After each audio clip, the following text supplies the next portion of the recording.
Hello everyone, welcome to RK tutorial. నేను మీ RK sir.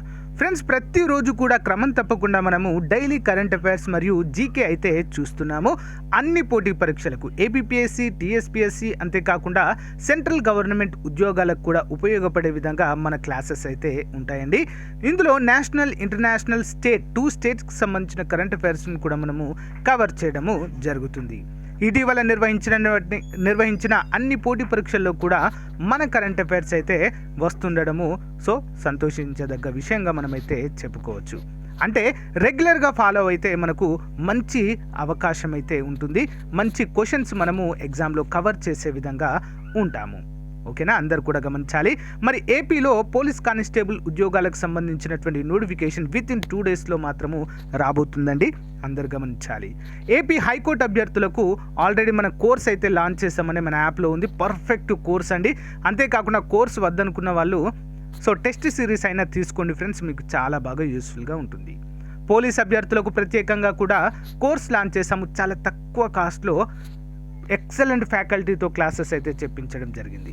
ఓకేనా, హైకోర్టు అభ్యర్థులు, కోర్టు అభ్యర్థులు యాప్ డౌన్లోడ్ చేసుకుని డెమో క్లాసెస్ వినండి. ముందు మీకు నచ్చితే ప్రొసీడ్ అవ్వండి. ఏమైనా డౌట్స్ ఉంటే కామెంట్ రూపంలో తెలియచేయండి. ఓకే, లేట్ చేయకుండా వివరాల్లోకి వెళ్దాం. మన ఛానల్ మిత్రులందరికీ ఒక బంపర్ ఆఫర్ పేరుతో జనవరి 2022 నుంచి అక్టోబర్ 2022 వరకు మ్యాగజైన్ అయితే అందచేయడం జరుగుతుందండి. ఈ మ్యాగజైన్ కంప్లీట్గా తెలుగులో ఉంటుంది. Okay, total current affairs plus bid bank కూడా ఫుల్ ఎక్స్ప్లెనేషన్తో కూడా ఉంటుందండి. మోస్ట్ ఇంపార్టెంట్ స్టాటిక్ జీకే కూడా డైలీ వైజ్గా ఉంటుంది. అంతేకాకుండా 10,000 వరకు GK bits, general knowledge bits అయితే మీకు అందుబాటులో ఉంటాయండి. డైలీ వైజ్గా ఉంటాయి. డైలీ 20 బిట్స్ రూపంలో జనవరి నుంచి అక్టోబర్ వరకు ఉంటాయండి. దాదాపు 10,000 వరకు. రానున్నటువంటి హైకోర్టు ఉద్యోగాలకు కావచ్చు, ఎస్ఐ కానిస్టేబుల్, అన్ని ఉద్యోగాలకు కూడా పర్ఫెక్ట్గా యూస్ఫుల్గా ఉంటాయండి మనకి. సాధ్యమైనంత వరకు తీసుకోవడానికి ట్రై చేయండి ఫ్రెండ్స్. ముందుగా మీరు శాంపిల్ పీడిఎఫ్ డౌన్లోడ్ చేసుకోండి. లింక్ వీడియో డిస్క్రిప్షన్లో ప్రొవైడ్ చేస్తాను. మీకు నచ్చితే తీసుకోవచ్చు. ఓకేనా, మరి మీకు కావాలనుకున్న వారు 9030362853 అనేటువంటి నెంబర్కి 150 రూపీస్ ఫోన్పే కానీ గూగుల్ పే కానీ చేసి అదే నెంబర్కి వాట్సాప్ చేస్తే స్క్రీన్ షాట్ని మీకు విత్ ఇన్ 1 అవర్లో పంపడం జరుగుతుంది. ఓకే, మంచి అవకాశం ఉపయోగించుకోండి. దీంతో పాటుగా మీకు ఎస్ఐ కానిస్టేబుల్ అభ్యర్థులైతే వారికి constable complete previous papers full ఎక్స్ప్లెనేషన్తో ఇవ్వడం జరుగుతుంది. అంతేకాకుండా మరి హైకోర్టు అభ్యర్థులకైతే ప్రీవియస్ పేపర్స్ ఇవ్వడము జరుగుతుంది. Okay, thank you. Question number 1. Anti microbial resistance పై 3వ గ్లోబల్ హై లెవెల్ కాన్ఫరెన్స్ ఈ ఏడాది ఈ దేశంలో నిర్వహించారు. Answer option A, Oman. Anti microbial resistance పై 3వ గ్లోబల్ హై లెవెల్ కాన్ఫరెన్స్ ఈ ఏడాది నవంబర్ 24 నుంచి 25 వరకు ఓమన్లోని మస్కట్లో నిర్వహించబడుతోంది. యాంటీ మైక్రోబయాల్ రెసిస్టెన్స్ పై 3వ global high level 2022 conference theme the AMR policy నుండి one health action, anti microbial resistance సమస్యలను పరిష్కరించడానికి ఇది వన్ హెల్త్ యాక్షన్ పై సంభాషణకు అవకాశాన్ని అయితే కల్పిస్తుంది. ఇంపార్టెంట్ క్వశ్చన్ అండి. Next one. Times Higher Education Global Employability University Rankings and Survey top 50లో చోటు పొందిన భారతదేశ విద్యా సంస్థ. ఇంపార్టెంట్ క్వశ్చన్ అండి. Answer option B, IIT Delhi. వివరాలు చూద్దాం. Times Higher Education Global Employability University Rankings and Survey top 50లో Indian Institute of Technology IIT Delhi 28వ స్థానంలో నిలిచింది. మరి ఐఐటి ఢిల్లీ మాత్రమే టాప్ 50లో చోటు దక్కించుకున్న ఏకైక భారతీయ సంస్థ. గతేడాది వర్సిటీ 27వ స్థానంలో నిలిచింది. అంటే లాస్ట్ ఇయర్ 27, ఇప్పుడైతే 25వ స్థానంలోకి చేరుకోవడం అయితే మనము చూడవచ్చు, 28లోకి. ఓకేనా, నెక్స్ట్ వన్ చూద్దాం. IIT Delhi Times Higher Education Employability ర్యాంకింగ్స్లో టాప్ 50లో ర్యాంకులు కీలక అంశాలు.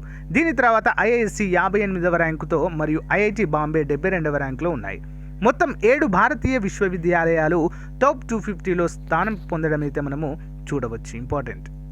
Next one. ఖతర్లో జరుగుతున్న ఫీఫా వరల్డ్ కప్లో పాల్గొనడం ద్వారా వరుసగా 5 ప్రపంచ కప్లలో పాల్గొన్న రికార్డు సృష్టించిన ఫుట్బాల్ ఆటగాడు ఎవరు? ఆన్సర్ ఆప్షన్స్ అండి, క్రిస్టియానో రొనాల్డో. వివరాలు చూద్దాం. ఖతర్లో ఘనాతో జరిగిన తొలి మ్యాచ్లో పోర్చుగల్ తొలి మ్యాచ్లో 5 ప్రపంచ కప్లలో గోల్ చేసిన మొదటి పురుష ఆటగాడిగా క్రిస్టియానో రొనాల్డో చరిత్ర సృష్టించారు. క్రిస్టియానో రొనాల్డో 65వ నిమిషంలో పెనాల్టీ స్పాట్ నుండి దోహా స్టేడియం 974లో స్కోరింగ్ను ప్రారంభించారు. ఇది అతని దేశం యొక్క 118వ గోల్ కూడా ఉన్నట్లుగా మనకైతే తెలుస్తుంది. ఇంపార్టెంట్. నెక్స్ట్ వన్, భారత రాజ్యాంగానికి సంబంధించి 1949 నవంబర్ 26 ఏ రోజుగా నిర్వహించుకుంటాం? ఇంపార్టెంట్ క్వశ్చన్ అండి. ఈ రోజే అది ఏ రోజుగా నిర్వహించుకుంటాం? ఆప్షన్ ఏ, రాజ్యాంగాన్ని రాజ్యాంగ సభ ఆమోదించినటువంటి రోజు, కాన్స్టిట్యూషనల్ డేగా మనమైతే ఈ రోజును నిర్వహించుకుంటాం. ఓకే, మరి భారత రాజ్యాంగాన్ని ఎప్పుడు ఆమోదించారండి? 1950 జనవరి 26లో అమలు చేయడం అయితే జరిగింది. ఓకే, వివరాలు చూద్దాం. భారత రాజ్యాంగాన్ని ఆమోదించిన జ్ఞాపకార్థం భారతదేశంలో ప్రతి సంవత్సరము నవంబర్ 26న రాజ్యాంగ దినోత్సవాన్ని జరుపుకుంటారు. భారత రాజ్యాంగాన్ని 1949 నవంబర్ 26న రాజ్యాంగ సభ ఆమోదించింది మరియు ఇది 1950 జనవరి 26న అమల్లోకి వచ్చింది. భారత రాజ్యాంగాన్ని ప్రజల కోసం మరియు ప్రజల చేత అని పిలుస్తారు. భారత రాజ్యాంగాన్ని ప్రవేశిక భారతదేశాన్ని సార్వభౌమ, సామ్యవాద, లౌకిక, ప్రజాస్వామ్య, గణతంత్ర మరియు సంక్షేమ రాజ్యంగా ప్రకటించింది. ఇంపార్టెంట్ క్వశ్చన్ అండి. నెక్స్ట్ వన్, ఏ మహనీయుడి జ్ఞాపకార్థం భారతదేశంలో నవంబర్ 26న జాతీయ పాల దినోత్సవాన్ని జరుపుకుంటాం? Most important question. వీరి వల్లనే ప్రపంచంలో భారతదేశం ప్రస్తుతం పాల ఉత్పత్తిలో 2వ స్థానంలో ఉంది. ఓకే, ఆప్షన్ బి అండి, వర్గీస్ కురియన్, డాక్టర్ వర్గీస్ కురియన్. వివరాలు చూద్దాం. పాల యొక్క ప్రాముఖ్యత మరియు ప్రయోజనాలను సూచించడానికి ప్రతి సంవత్సరం నవంబర్ 26న జాతీయ పాల దినోత్సవాన్ని జరుపుకుంటారు. పాల దినోత్సవం అనేది పాల యొక్క ప్రాముఖ్యత మరియు ఆవశ్యకత గురించి ప్రజలకు అవగాహన కల్పించడానికి ఒక ప్రత్యేక రోజు. మరి భారతదేశం నవంబర్ 26న జాతీయ పాల దినోత్సవాన్ని జరుపుకుంటుంది. కీలక అంశాలు: శ్వేత విప్లవ పితామహుడు అని కూడా పిలువబడే డాక్టర్ వర్గీస్ కురియన్ పుట్టినరోజున జాతీయ పాల దినోత్సవాన్ని జరుపుకుంటారు. భారతదేశంలో ఫ్లడ్ రెవల్యూషన్ అనేది తీసుకురావడానికి ముఖ్య కారకులు శ్వేత విప్లవ పితామహుడు అండి డాక్టర్ వర్గీస్ కురియన్. మరి ఈ వర్గీస్ కురియన్ గారి యొక్క ప్రత్యేకత చూసినట్లయితే గుజరాత్లోని ఆనంద్ అనేటువంటి పట్టణంలో మరి అమూల్ అనేటువంటి సంస్థనైతే స్థాపించినట్లుగా మనకైతే తెలుస్తుంది. Next one, Indian Air Force వార్షిక joint humanitarian assistance and disaster relief exercise Samanvay 2022 ఎక్కడ నిర్వహించారు? ఇదొక వార్షిక joint humanitarian assistance and disaster relief exercise అంటే సైనిక వ్యాయామము. ఎక్కడ నిర్వహించారండి? Option A, Agra. వివరాలు చూద్దాము. ఇండియన్ ఎయిర్ ఫోర్స్ వార్షిక joint humanitarian assistance and disaster relief exercise Samanvay 2022ని 28 నవంబర్ 2022 నుంచి 30 నవంబర్ 2022 వరకు ఎయిర్ ఫోర్స్ స్టేషన్ ఆగ్రాలో నిర్వహిస్తుంది. సంస్థాగత విపత్తు నిర్వహణ, నిర్మాణాలు మరియు ఆకస్మిక చర్యల సామర్థ్యాన్ని అంచనా వేయడానికి ఈ వ్యాయామంలో డిజాస్టర్ మేనేజ్మెంట్పై సెమినార్, వివిధ HADR ఆస్తుల స్టాటిక్ మరియు ఫ్లయింగ్ డిస్ప్లేలతో కూడిన మల్టీ ఏజెంట్ ఎక్సర్సైజ్ మరియు టేబుల్ టాప్ వ్యాయామం అయితే ఇందులో ఉంటాయి. ఇంపార్టెంట్ అండి. నెక్స్ట్ వన్ చూద్దాం. 34వ అండర్-13 జాతీయ బ్యాడ్మింటన్ ఛాంపియన్షిప్లో ఛాంపియన్గా నిలిచిన నిషాంత్ బూక్యా ఏ రాష్ట్రానికి చెందినవారు? ఆప్షన్ ఏ అండి, తెలంగాణ. వివరాలు చూద్దాం. 34వ అండర్-13 జాతీయ బ్యాడ్మింటన్ ఛాంపియన్షిప్లో తెలంగాణకు చెందిన నిషాంత్ బూక్యా మరియు ఒడిషాకు చెందిన తన్వి పత్రి బాలురు మరియు బాలికల సింగిల్స్ ఛాంపియన్లుగా నిలిచారు. యూపీ బ్యాడ్మింటన్ అకాడమీలో వివిధ విజయాలైతే సాధించారు. మరి 4వ సీడ్ బూక్యా 1921, 21-12, 22-20తో ఆంధ్రప్రదేశ్కు చెందిన అఖిల్ రెడ్డి బోబాపై 44 నిమిషాల్లో విజయం సాధించగా పత్రి 21-7, 21తో స్థానిక ఛాలెంజర్ మరియు 19వ సీడ్ దివ్యాన్షి గౌతమ్ను 22 నిమిషాల్లో చిత్తు చేసింది.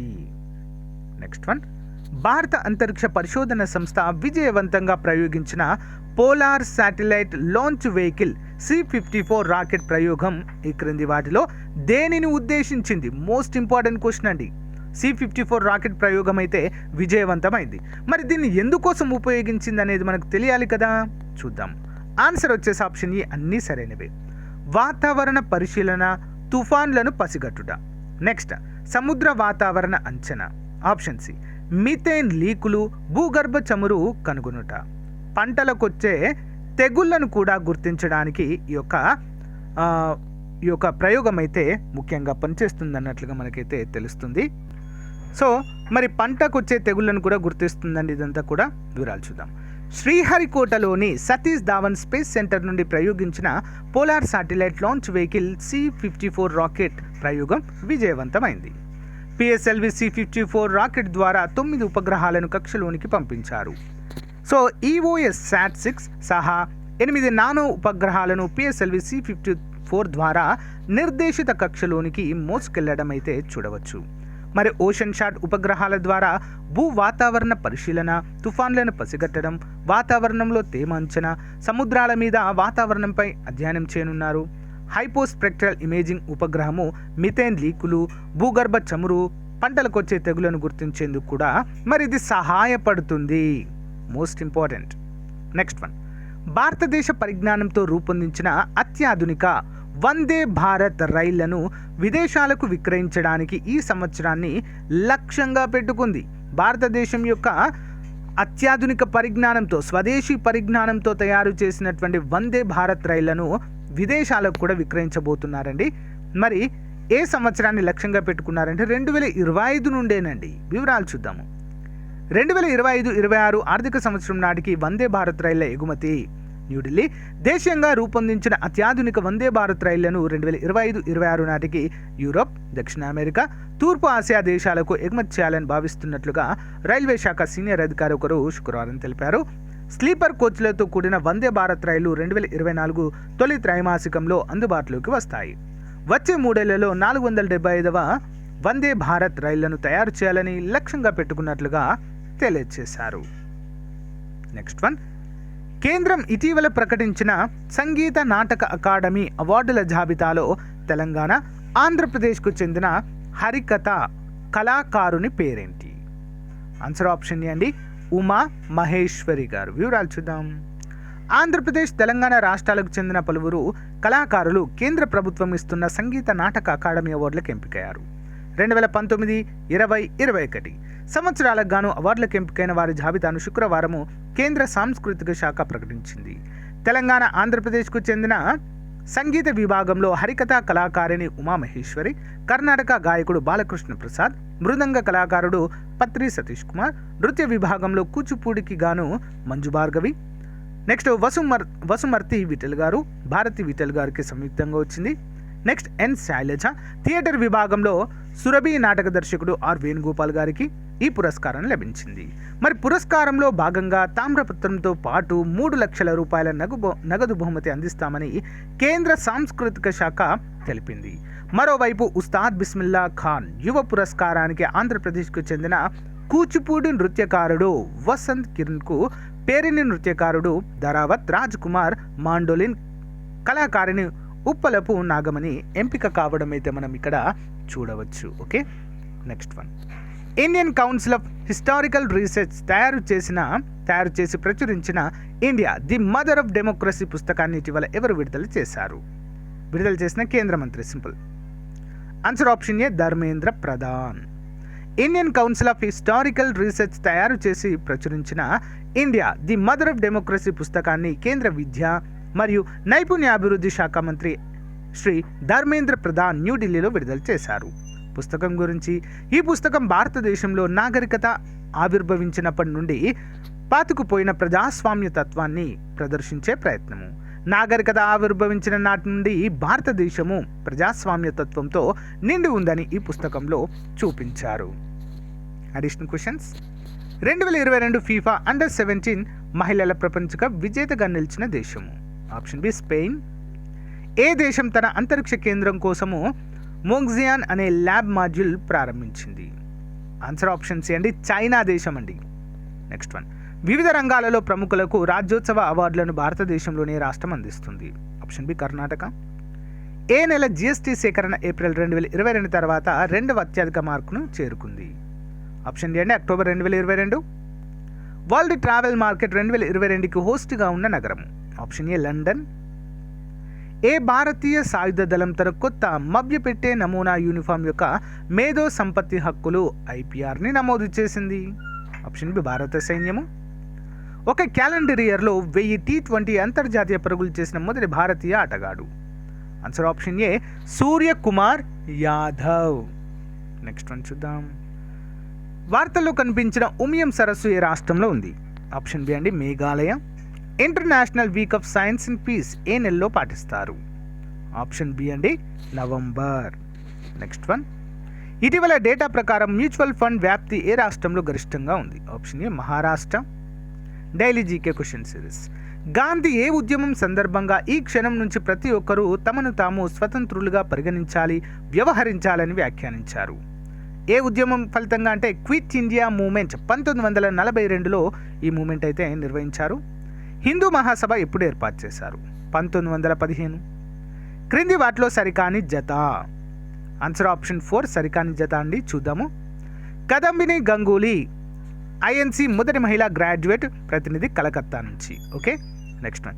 దాదాబాయి నౌరోజీ 1966లో లండన్లో ఈస్ట్ ఇండియా అసోసియేషన్ స్థాపన? జవహర్లాల్ నెహ్రూ 1929 లాహోర్ ఐఎన్సికి అధ్యక్షులు? రవీంద్రనాథ్ ఠాగూర్ చౌరా చౌరీ సంఘటనతో తన నైట్వుడ్ బిరుదు త్యజించారు అనేది తప్పు. ఏ సంఘటనతో వీరు త్యజించారు అంటే జలియన్ వాలాబాగ్ సంఘటనకి. ఓకే. Next one. విక్టోరియా మహారాణి ప్రకటనను లార్డ్ కానింగ్ ఎక్కడి నుంచి ప్రకటించారు? Option B Allahabad. Ilbert bill ఎప్పుడు రూపొందించారు? ఆప్షన్ 3 1883. నెక్స్ట్ వన్ చూద్దాము. భారత జాతీయోద్యమానికి బైబిల్గా దేని పేర్కొంటారు? ఆప్షన్ 1 ఆనంద్ మఠ్. ఎల్ఫిన్స్టన్ కళాశాల 1834 ఎక్కడ స్థాపించారు? ఆప్షన్ 3 బొంబాయి. క్రింది వాటిని జతపరచండి. 1916, 1913, 1922, 1946, 1928. నెహ్రూ నివేదిక రూపకల్పన, రాయల్ ఇండియన్ నేవీ తిరుగుబాటు, గదరపాటి స్థాపన, లక్నో ఒప్పందము, చౌరా చౌరీ ఘటన. ఆన్సర్ వచ్చేసి 1 by 1 చూద్దామండి. ముందుగా డి అండి. డి ఏంటి? 1916. ఏంటది? లక్నో ఒప్పందం అయితే కుదరడము జరిగింది ఫ్రెండ్స్. సారీ, ఆన్సర్ ఏంటి? ఆప్షన్ 3 కదా. లక్నో ఒప్పందం అయితే కుదరడం అయితే జరిగిందండి. నెక్స్ట్ 1913లో ఆప్షన్ సి అండి గదర్ పార్టీ స్థాపన. లాలా హరిదయాల్ గారు న్యూ ఫ్రాన్సిస్కోలో దీన్నైతే శాన్ ఫ్రాన్సిస్కోలో దీన్నైతే స్థాపించడం అయితే జరిగిందండి. నెక్స్ట్ మూడవది ఈ 1922 చౌరా చౌరీ ఘటన అయితే జరిగిందండి. చౌరా చౌరీ ఘటన ఎక్కడ జరిగిందండి? ఉత్తరప్రదేశ్లో ఇది జరగడం అయితే మనము చూడవచ్చు. సహాయ నిరాకరణ ఉద్యమము మరి విఫలం అవ్వడంతో అక్కడ గాంధీ గారు ఆపివేయడం అయితే జరుగుతుంది. నెక్స్ట్ ఏంటి? 1946 రాయల్ ఇండియన్ నేవీ తిరుగుబాటు అండి ఇది. నెక్స్ట్ ఏంటి? 1928 మరి 28 ఏంటంటే ఆప్షన్ ఏ కదా. నెహ్రూ నివేదిక రూపకల్పనగా మనమైతే చెప్పుకోవచ్చు. Next one. ఎల్బర్ట్ బిల్లు వివాద సమయంలో బ్రిటన్ ప్రధాని ఎవరు? ఆప్షన్ 2 అండి Gladstone. Next one. Jallian Wala Bagh దురాంతంపై విచారణకు నియమించిన కమిటీ ఏది? Option 2 Hunter committee. So guys, ఇది ఈ రోజుకు సంబంధించిన క్లాస్. మీకు నచ్చితే లైక్ చేయండి, తప్పకుండా మీ ఫ్రెండ్స్తో షేర్ చేసుకోండి. ఏపీ హైకోర్టు ఉద్యోగాలకు సంబంధించినటువంటి అభ్యర్థులు అందరికీ గమనిక. సో ఎవరైతే ఇంట్రెస్టెడ్గా ఉన్నారో తప్పకుండా కోర్స్ అయితే తీసుకోండి ఫ్రెండ్స్. మంచి ఆఫర్ అయితే ప్రజెంట్ ఉంది. Thank you for support. Have a nice day. Bye.